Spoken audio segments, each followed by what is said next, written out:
was one controlling the leg, and then you slip your forearm into the hip, to drive with the head and stuff. I think I was like having a hard time because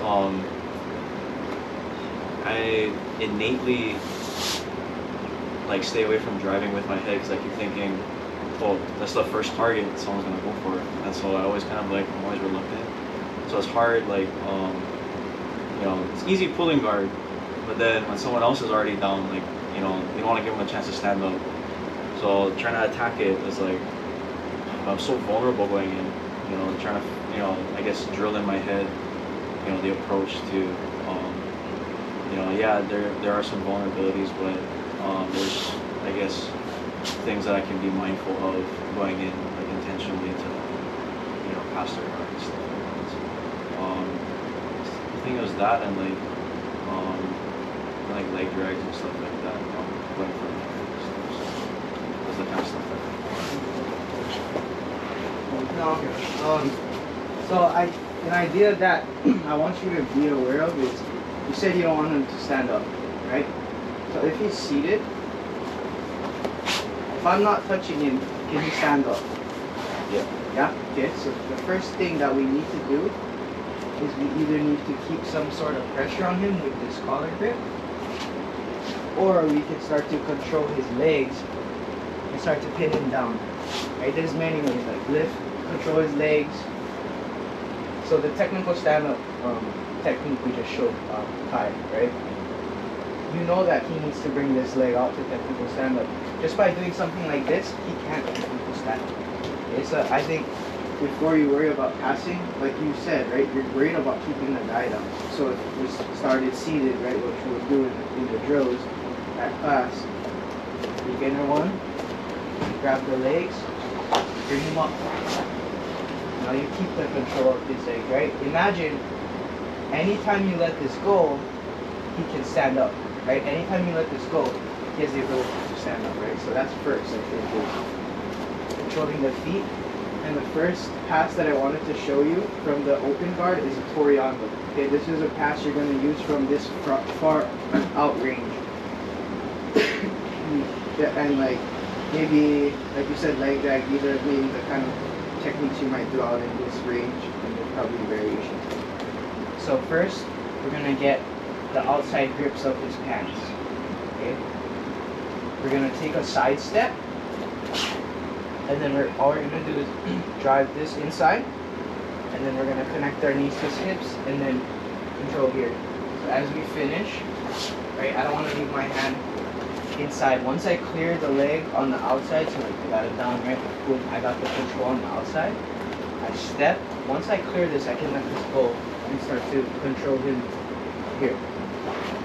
So even if he tries to reset, like if he's here, yes, right, and you have his ankles, yes. once the moment you let go, right, he can drop, right, but then as long as you grab here. Yeah. So you're saying when I let it go, he can drop his feet? So like from that initial position, yeah, he lifted his feet. From here you're just crawling up onto it. Oh, yeah. okay. So keeping pressure on this shin. Yeah, this is a really good one. So when you pass the guard, it's always in layers. So it's feet, ankle, shin, knee, leg, right? Once you get past that, you're on the upper, you're on his hip, right? And then you're gonna start to work the upper body controls. So, right, the feet, controlling. He's trying to put his feet up, right? I'm kind of controlling feet. Have the outside, right? I guess I don't even need this one. I can just have the side that I'm gonna go to. Step. As I'm pushing, connect. And I just drop down in here. Start to work my side control from here. Bring my arm. Here. The other route would be boom, boom. Have this under grip, right? Start to pressure him here. He's back. So those would be like the two routes that I commonly try to use. So say we're in like one of these silly Della Eagle guards, right? Boom, I break, I get out. Go the other way too.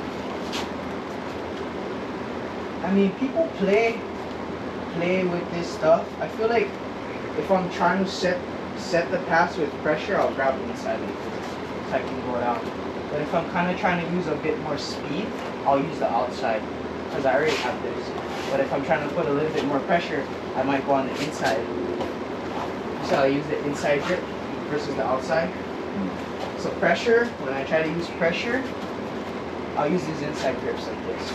And that just keeps him from actually having mobility and Yeah. collapsing his leg. One big thing is when you make this pressure here, your feet have to be back. I see people passing the guard and then their feet are up. It's easy for the person to grab it with their hands like that. You don't want that to happen. This is an easy sweep right there. So you're keeping your feet back and your hands in the front. Boom. Inside grips, right? Take your angle. One step. Start clearing to the inside, right? Boom. Connecting. Side control.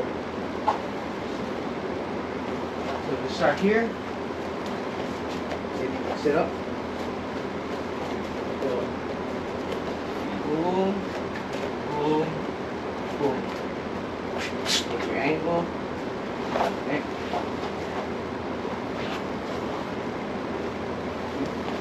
If we talk about it too, it's not just like a move. It's the engagement is a skill too. Keep pressure on his shins, so there you go. Start working it up to the inside grips. And then right there, go back, go up a little bit. As you push this, take your angle. When you push this through, make your hand go on the inside like this, instead of the outside. You see? Yeah. And then connect to the skip with your right hand. You can fix your left hand too. Boom, boom, up. And then right here.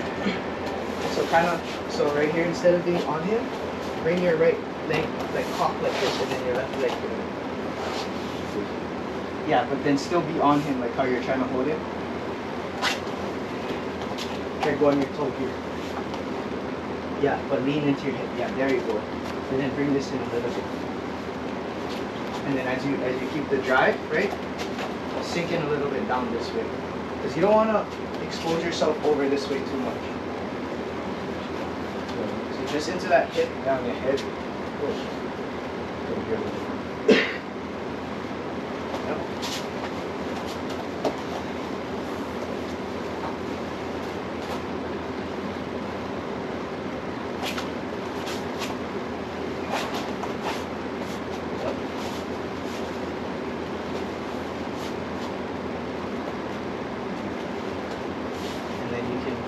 Start to lift his arm here, like this, yeah.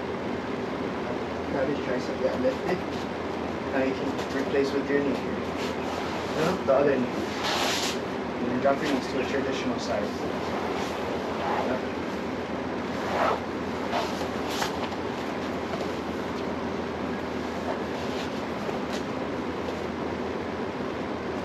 So try again. Do you feel the pressure on your shins? A little bit. Try again.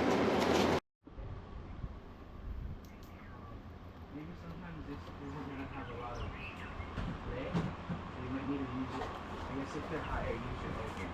Okay? And then this hand comes across the hip. Okay? There's two positions you don't want this under. You do not want your elbow to slip through, and you don't want it to open back here. Okay? So once you set it here, you do not let it slip through or go back. You gotta keep your elbow on this hip. Okay? You see how easy it is to open that up now? Yeah, now you can go left, right? Yeah. Just one little tweak on that escape.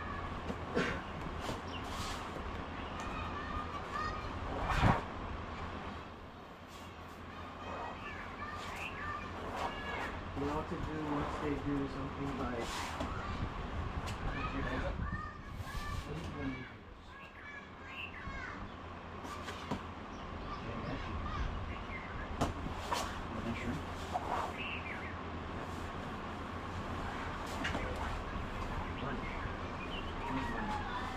I think I remember something about like when there's hooks, straightening out breaks the angle from the hook or something like that. What about if they do something like this?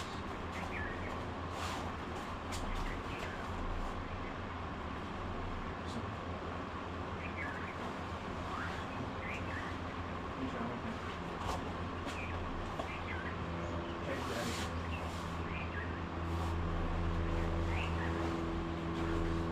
I mean, but then again, with someone bigger, hey, I have to use something else. So, one idea I had is try and use your legs to kill my people. Because your job is to keep it down, you know what I'm saying? So now on the ground, you try to get inside with your legs. You see how now once you turn your hip, get inside. This is one leg on the jaw, this leg on flat. Yeah. As long as this side of the knee is the floor, you can push it straight. That's all you need.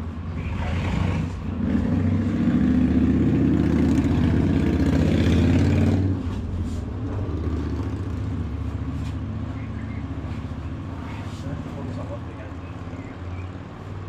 One of the simple ideas that I use, because I use my skate too, one of the simple ideas that I'm kind of thinking about is the hand that I have is framed around the waist so that they kind of come a little forward, right?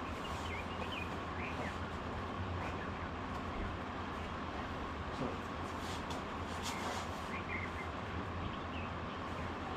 you can come forward, right? Depending on how I hold it, right? Just try to go like that. Just try to go hand off, right?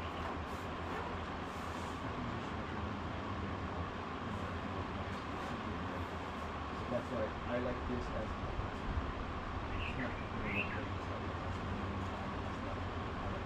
this is where you need to hold it, actually. This is actually where you need to hold it. Anything else is not going to help you get this connection on it steady on. Like, this is where you need to hold it. If it goes across, remember, you're going to give you that. Once you get to the side, when you rock that angle, you got to stay committed. Sometimes it's hard, so what I'll do is I'll give more back exposure, right? Sometimes it's like I'll do all the way like this. You see, my elbow didn't slip, right? It didn't cross. Over here, but I'm ready. Even if he tries to take my back, try and take my back. Try and take my back. He can't. My back is just, I'm just on it. So sometimes it helps to show your back because from this spot, it's super hard to just go. You see how like if I try to stay flat, it's harder for me to turn my work, right? I'll do something like this. You see, I already gave my back fully. This makes it way easier to pull it. And you just have to be mindful of not getting your arm crossed through. Or as he's moving, he's trying to rotate. I'm doing that movement during that class. Like, that's like the timing of what it would be. Right? So he goes, he mounted, right? Oh, I'm ready on my side. Maybe I have to do this. Okay? Right? It's tight. I have to do something else, but I do, right?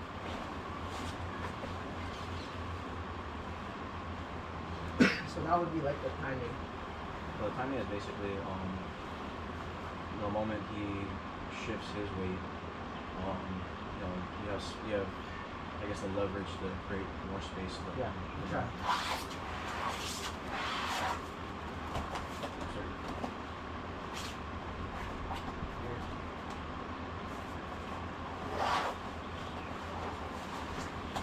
You see, as I'm coming around here, hit the move ready, the push in and then, yeah, like that.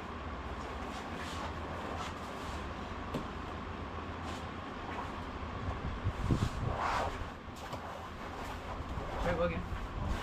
Let me see your back. You gotta make them think they can take it. Right.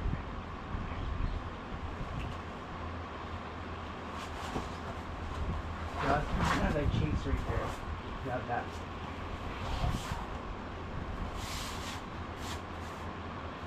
Oh, you're trying to hold that right. Yeah. That was more realistic of my thing. Because they're gonna stay low. You see how I kind of stayed low. They're not gonna let you easily get your Just trying to keep the pressure there. Yeah. When you're ready, yeah. You see how I'm gonna go up here. Yeah. Or if I don't move, right? If I don't move, just do what you did again.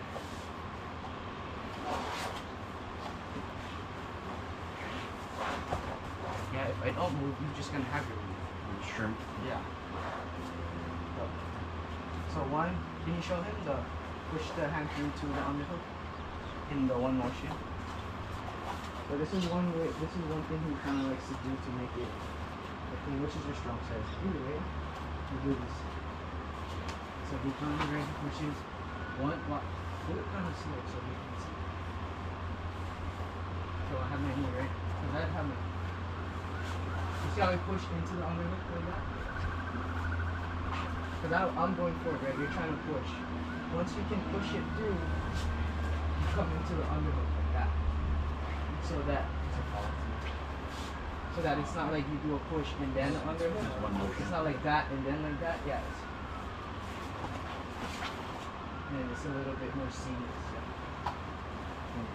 That's so the window for a person to counter your movement. Feel it out. Once you push with your palm, Follow through and through. push with your palm. Yeah. Is it palm? Yeah. You see how it kind of like it aided you when you push with your palm instead of using your forearm?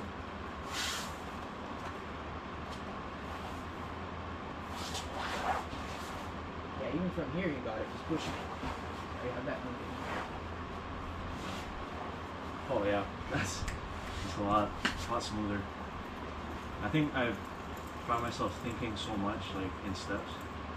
But that's how it starts off initially, right? You learn it in pieces, and as you get it better, then the jerkiness starts to smooth out now because you learn solid technique instead of 3 little steps. So, but it just takes practice, and then having somebody point it out to you so you recognize it. And yeah, I'm doing it 1, 2, 3 versus 1. Because it probably, I mean, it doesn't shave off that much time, but the percentage of execution goes up exponentially when you do it as one smooth technique versus 3 choppy pieces. I think what can help with what he's talking about is what we just did.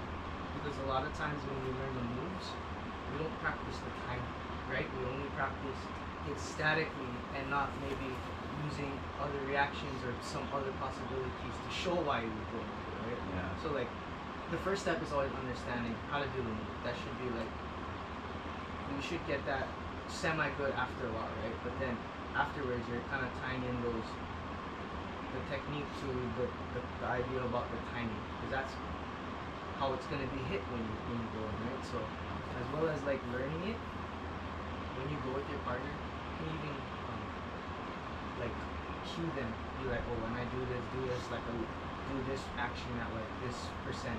Let me try and like, get this, and then you start feeling it out a little bit. I think that's like timing seems different, like depending on the opponent or with your partner. It's like I'll roll with like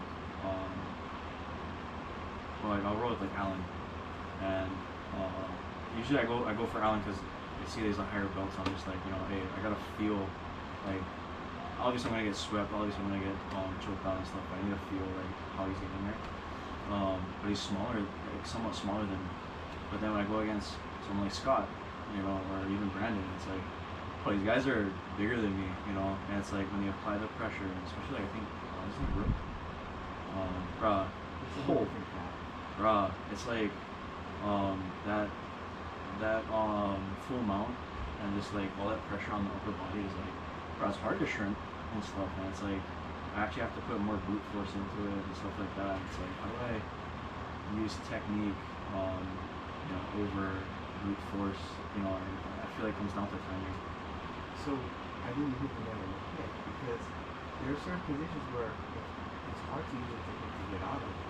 It's hard to get out of it. You need to be straight up and not let it be yourself in general. So you do fingers. Just the cross squeeze. The we get on side control, we lay that house space, and you guys open. You don't have a hard time getting out. I don't care what color the other is. I might be able to fight through it, but it's a lot easier if I defend the house space and you don't get it to begin with. And then I have an easier chance to get out of side control, right?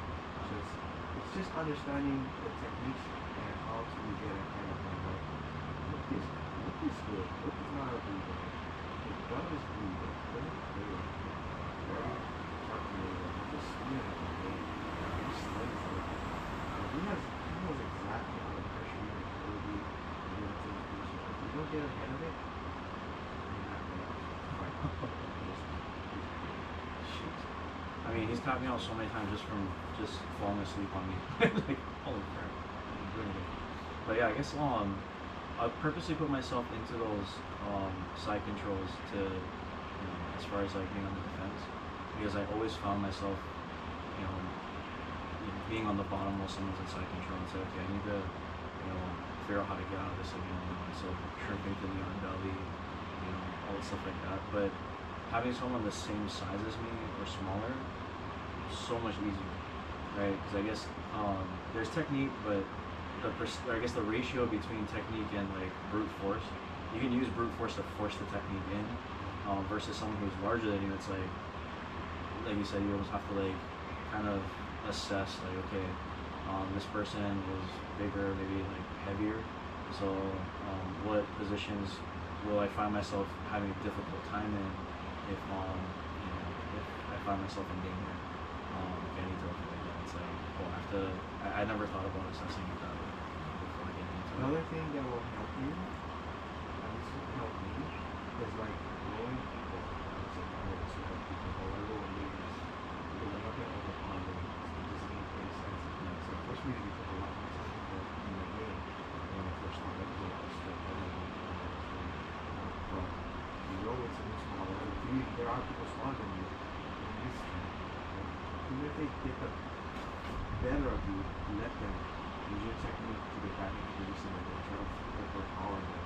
Like, they get inside control. Like in a state, don't just try to shut them off and fry them off of you. But whatever technique you have, it's going to pay off in the long run. Yeah, you might not win that day at class, but you care eventually, right? You're going to get better at jiu-jitsu, right? So the idea is to leverage technique and try to style that straight. I get it. First day white belt, you're gonna go haywire and bananas and so you gotta defend yourself and protect yourself, right? On the side of it, you're gonna use more little more force in that scenario. Let's say like 5 foot, 105-pound lady goes with you, are you really gonna try to lift off the rather flyer? No. That's where the technique comes in. They will force you to play technique. Even if they're going hard at you, you're still not gonna try to power. You shouldn't. So I guess what I'm trying to say is, when you go with people, you have an idea of what you're trying to do. If you look like you just survived in there. When you go with the 5 foot 100-pound lady, okay, I'm gonna come with I'll let you pass. But I'm gonna fight the class first. I'm gonna get my knee in. I'm gonna do whatever technique that I know to scoop out of it. It makes more sense because like there was someone who told me, oh, like practice defending when you start rolling with someone with a higher belt who has like more experience. But then if you want to practice your technique with another white belt or something, I was like, bro, I've done that and I've gone home with all these bruises because like, bro, they're just like manhandling me.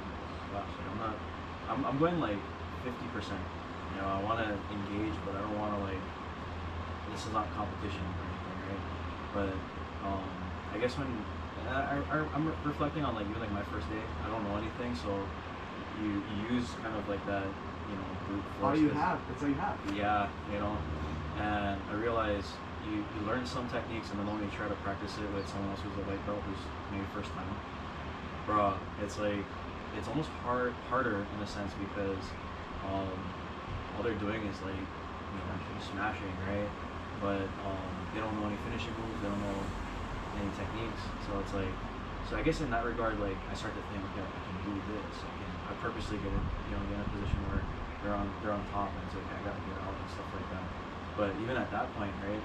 I think this was a few weeks ago, like when we had learned the cross collar shoulder and stuff, right? And I was practicing. I think this guy named Blake, he's a white belt too.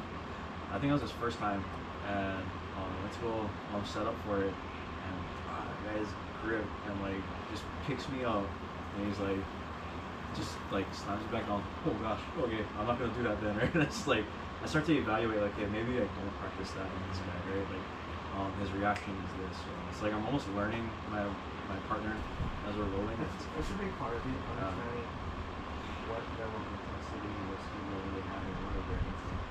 Yeah. I'm also trying not to be that guy where it's just like, hey, bro, 20 pounds.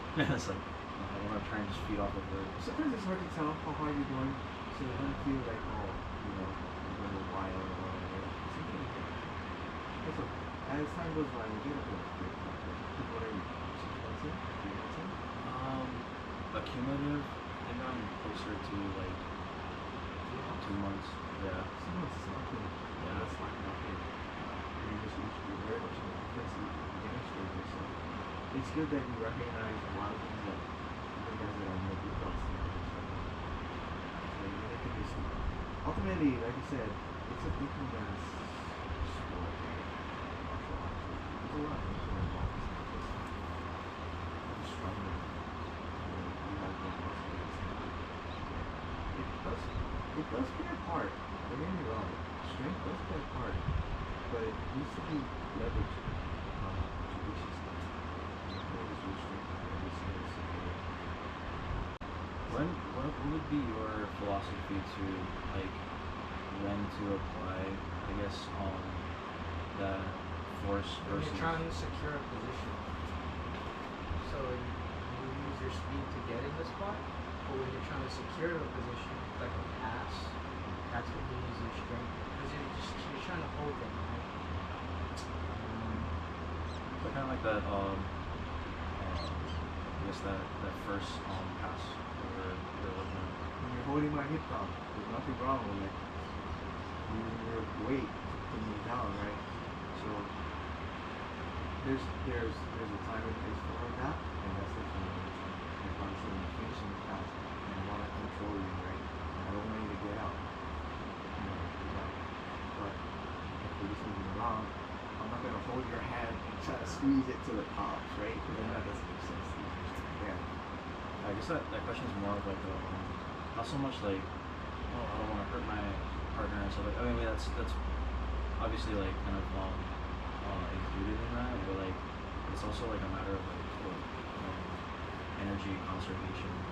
If I'm only using brute force, I'm gonna expend all my energy so fast and stuff, and it's like, so it makes sense like, when I hit this point, I need to use force to maintain control, and then once I establish like that certain level, then I can kind of ease up a little bit where I'm not exerting. Because the other thing too, right, you think about it, from that position, you're not technically using a lot of strength.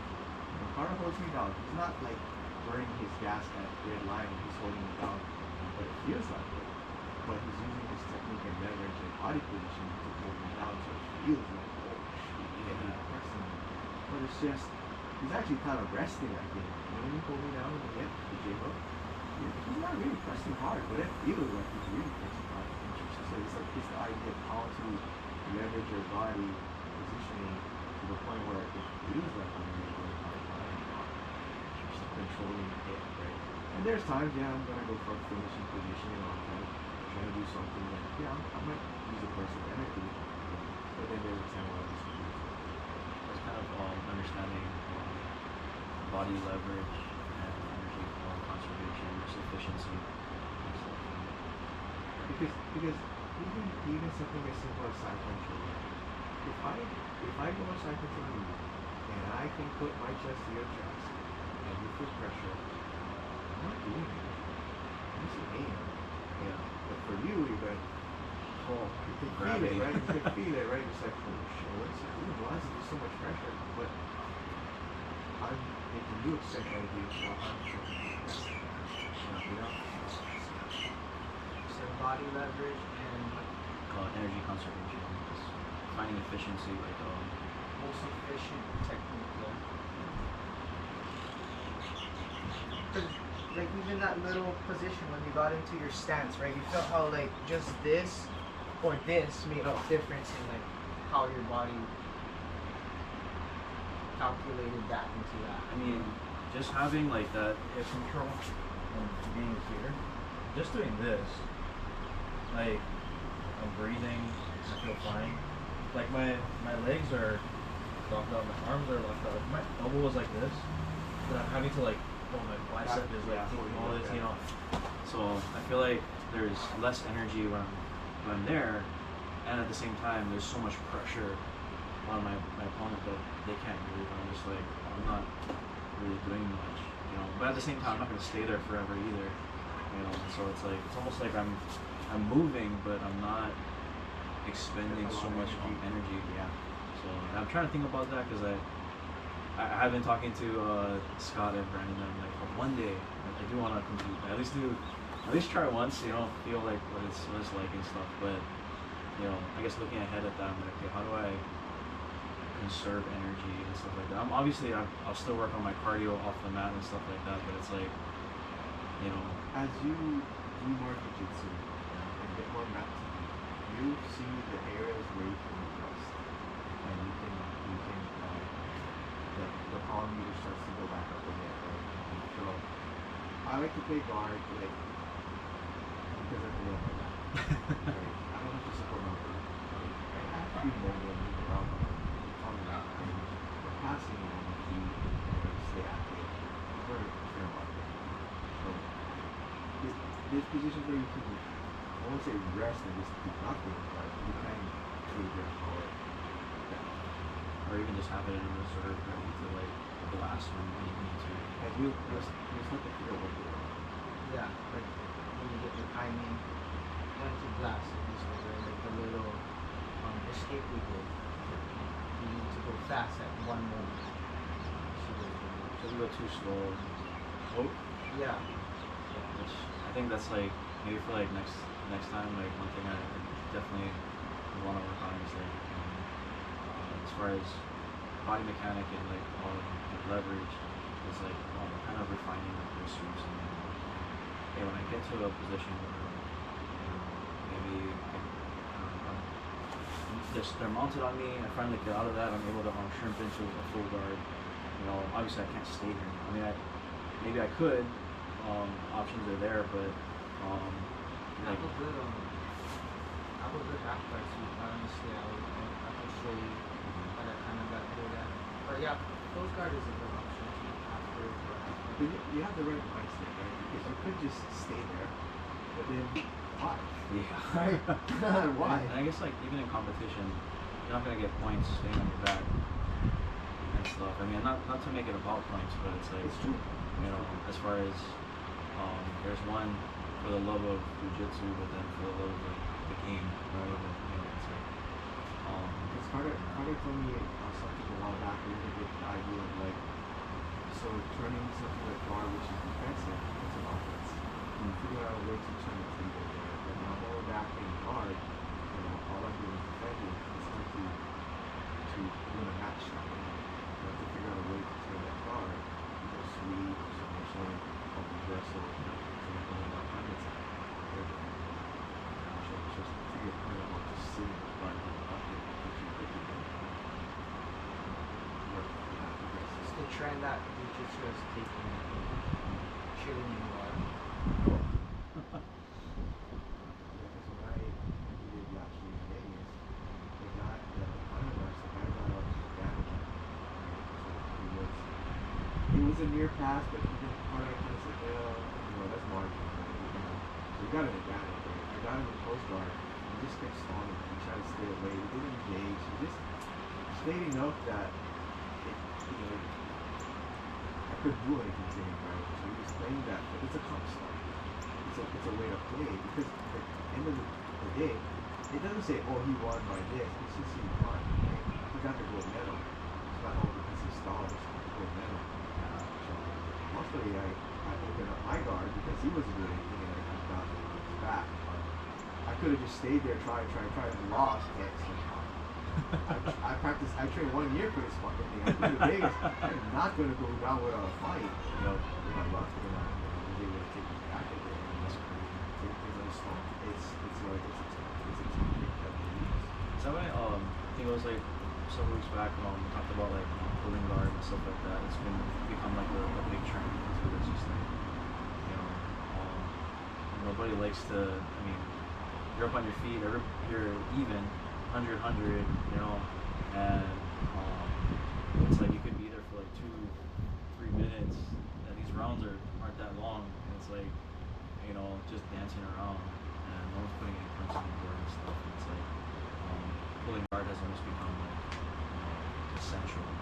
Because like, how many attacks are there from the passing position? Not many, right? But the guy in the guard has everything at his disposal. Do you kind of see why now somebody would pull guard? Yeah. Yeah. You basically created your setup. Yeah. However, I pull guard. Most guard pulls will result in Billy Evo, but most of the time. But you can still pull guard to go half of Yeah. stuff. So, Yeah. of course, from the full, you have more exposure and stuff. Because it's hard for the person that's in the close guard. There's not many attacks. It really isn't. And it's not advisable to attack. If you can attack from there, but it's not 100%. Right? Versus if you're the one holding the close guard, oh, there's a ton of attacks that you can make, right? Yeah, so I kind of want to like work my way up towards that. Like, definitely, you know, when you guys ask me like, oh, what is something you want to work on, I had to kind of like reel myself back and think, okay, as far as like building blocks, I don't want to jump into finishes when, you know, kind of like we talked about earlier, like the foundation and stuff like that. I need to understand like one of my fears was when someone just, you know, it's like, hey, okay. And it's like, oh shoot, you know, it's like, what I do, right? Like, I feel like every time I went in to try and pass a guard, just engage, I felt vulnerable in engaging because, you know, Because we don't teach that. I mean, I'm going head first into this, like, and the moment my arms are engaged in something, well, what else can defend, like, I don't know, collars and stuff like that, you know, and stuff. So I just felt there was like kind of a small fear there of like, you know, I'm susceptible to X, Y, and Z. It's just like, okay. But I think now that what you guys were saying, like, you know, allowing, just, you know, even if someone passes like what you're doing, they put you in a bad position, let it happen, and then but kind of think about like what you need to do to get out of it, or just sit on it and stuff. Right? I think my fear kind of leads me to that. I'm just like, why do it if I don't want to get into this bad position and stuff? It's human nature to not want to have failure. Right? It's understandable.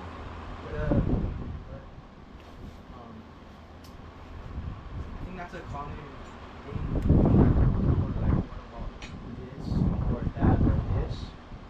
But people say it doesn't happen in a vacuum. So like that could happen, but there's other things going on. Right? There's always gonna be a progression that leads you to the next answer.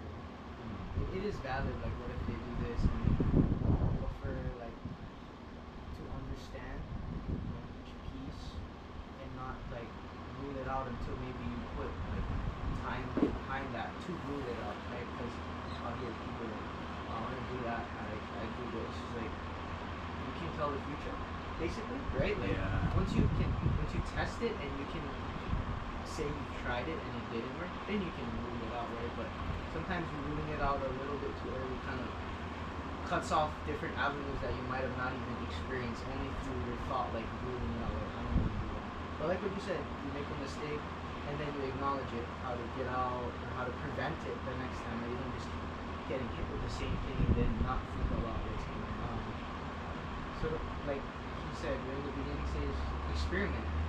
Right, there's generalities that we give you, like how to stay safe and what to do, but you don't always need to do it exactly how they say, right? Maybe you come Or up concept. on something yourself. Yeah, but when people say, well, what should I do in this specific situation? Well, depends, right? How big is the guy? What belt is he at? What are you doing? Where your hands are at, right? You kind of say, do this one thing and it's going to work there. It doesn't. Right? Body type, age, physical level, Play style. there's a lot of things involved, right? So to that point, we can do general concepts and ideas. Keep your hands tight. Don't do this, right? That's a universal one, right? Everybody kind of knows right? Don't hold your arm out here and then somebody grab it. Your frame too tight. But is that always the case? Sometimes you can frame like this, right? As we saw, there are times when you can do this. So we give you general ideas, but they're not like universally 100% every single time you can. Circumstantial. Yeah. There's times where what I'm saying is wrong and what you're saying is right. I feel like just an observation. I feel like it's not a right or wrong, but more of like an appropriation. Like, is it wrong to have your arm out? Depends on the situation. You know, like with Kai, like you said, like having your hand out and stuff like that. Like, it's okay to create space and stuff like that. Especially when they don't have leverage. If they don't have leverage, then you're okay to create space with that. With your arm out. But if they have control, Because it could be a skill level too, right? It could be a black belt and say, I'll put my hand on here, I know he's gonna try to do this, as soon as he moves, I'm gonna pull it back. So if he plays that, he makes people do stuff, yeah. you know what I mean? okay, I can't imagine that they would do that, but it's a possibility, right? awesome. Yeah, thanks guys. But yeah, the building blocks. I just wanted to kind of start with like engagement, and then even like kind of mix with like, defense and stuff like that. Before getting into kind of this later on in the future setup to finish and stuff like that. Like at class, they have all of that. Yeah. But what you want, like what we do, they don't really like emphasize that as much in their class. So that's more so like what we're focused on is like you said, there's a technique, right? And then there's like more efficient ways to do it or less efficient ways. But it's not always just the technique. There's like skills within the technique that makes the technique, right? That's kind of what we try to bring to your attention as well. The biggest one is timing, and that's what I was really appreciative of today. It's like, hey, when this happens, there's the window. And stuff. And it's like, I don't see that at class. It's like technique, drills, and then your time to kind of experiment is just roll. And it's like as you're rolling, it's hard to, think about, or at least take mental notes of like the timing of things when, you're in a full-blown roll with someone. You're just focused on like whatever happens in front of you. You're not really like, taking minutes on on your roll, unless you're recording it or something, right? It's like, okay, that happened, or whatever. But A good one is like if you get a specific person and you say, let's practice this position now. And if you get this objective, okay, restart because I'm trying to practice this one skill. That's how you can kind of get yourself into those spots without having to like do a full roll, try to get there, then like try to run a whole quick, then you kind of block it, then it's a new scenario, right? You can ask somebody to do a specific position with like specific rules that maybe he's gonna win by something you don't want to happen, so you can like learn how that feels, right? And then how to move with a specific position, right? You're only gonna get that with time under the position. When you roll, it's so many different things can happen, right? But if you're like, okay, I want to practice my passing, you start on your back or your legs, right? Then you're like right there, just keep repping it for like however long the clock is or however long you guys want to go, right? And then you directly had reps with the thing you're trying to work on versus you want to roll. Just because it says you guys roll, it doesn't mean that you have to roll like that. There's many different ways to like roll or like cue your partner, just have different experiences. Just do the same thing. You're gonna have one type of experience and then you're gonna only think, okay, this is like your vision is only in one way. And you just play around with it. Because there's no wrong or right way to do it. But like you said, it's gonna take time to figure out like how to train appropriately, like how to be conscious when you're going, but that just takes time. keep that in mind for the next classes that come up.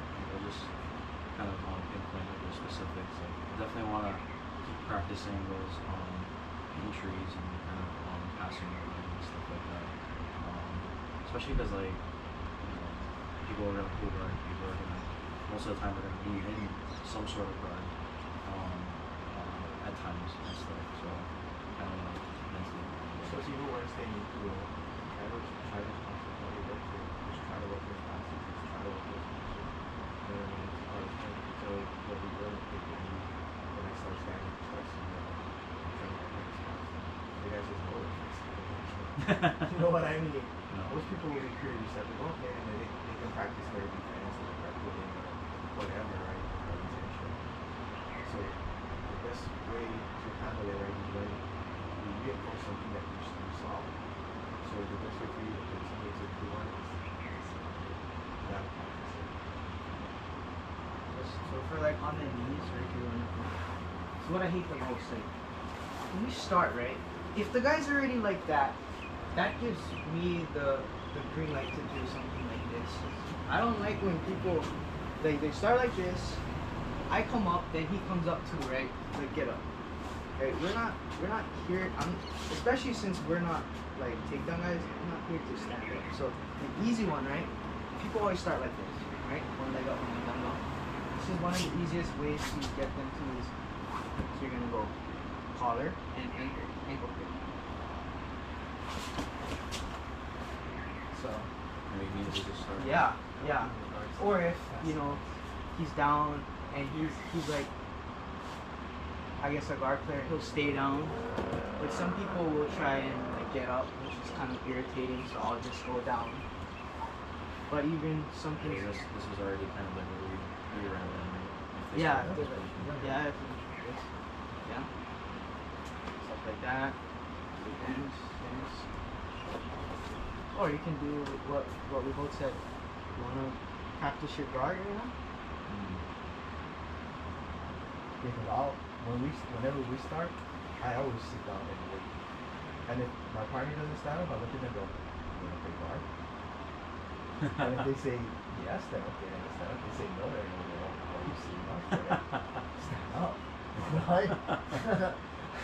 Yeah, because I'm not sitting down. I'm not going to take you down. If you stand up, I'm guard at you. So. Sometimes it doesn't register. And it's like, oh shit, I didn't want to be on the bottom, right? And just go up or something, you know? It's like human chess at this point. Like, you know, someone has to make the first move. Even if like, are you offensive or defensive? Like to start the Engagement is super important. It's like super important. So, Thanks, guys.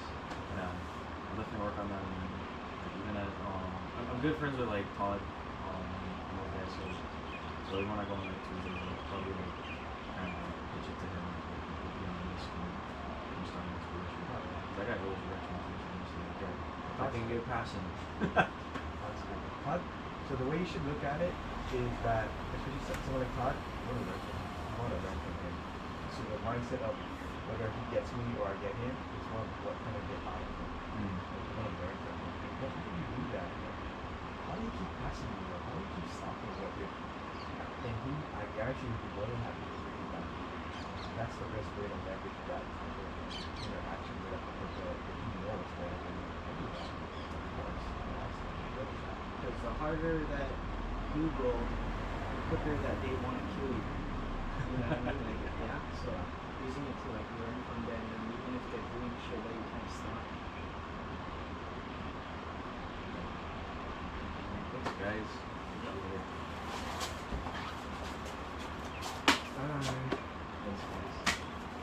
Hopefully the weather doesn't bust you up. No, I'm gonna do my best to prevent it. I mean, I'm gonna take like antihistamines going into work, just prevent it.